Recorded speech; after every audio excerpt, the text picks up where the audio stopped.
Hello, কেমন আছো? কি অবস্থা তোমার? কোথায় থেকে আসছো এখন?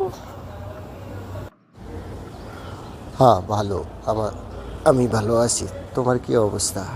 আমি একটু বাইরে গেছিলাম, এখন আসছি। আর আমার অবস্থা তুমি জানো না, কত দুশ্চিন্তায় আছি আমি, কত ঝামেলার মধ্যে আছি আমি।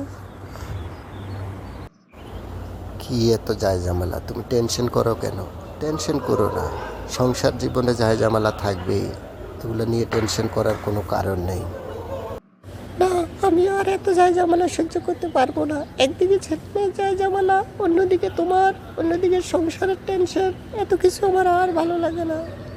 আল্লাহর উপর ভরসা রাখো, সব কিছু ঠিক হয়ে যাবে। সব সময় সংসারে সমস্যা থাকে না, অভাব থাকে না। এক সময় সব কিছুই ঠিক হয়ে যাবে ইনশাআল্লাহ। ধৈর্য ধরো, আল্লাহর উপর ভরসা রাখো। আর এত কিছু ভালো লাগে না, শুধু সংসারে অভাব আর অভাব। আমাদের অভাব কি কখনো শেষ হবে না? ইনশাআল্লাহ ধৈর্য ধরো, আল্লাহ একদিন সুখ দিবেই। দুঃখের পরে সুখ আসে সবার জীবনে। ধৈর্য ধরছো, আর একটু ধৈর্য ধরো। 5 ওয়াক্ত নামাজ পড়ো, আল্লাহর কাছে দোয়া করো, আল্লাহ যাতে আমাদের অভাব দূর করে দেয়। আচ্ছা ঠিক আছে, চলো খাওয়া দাওয়া করবে, ফ্রেশ হয়ে নাও।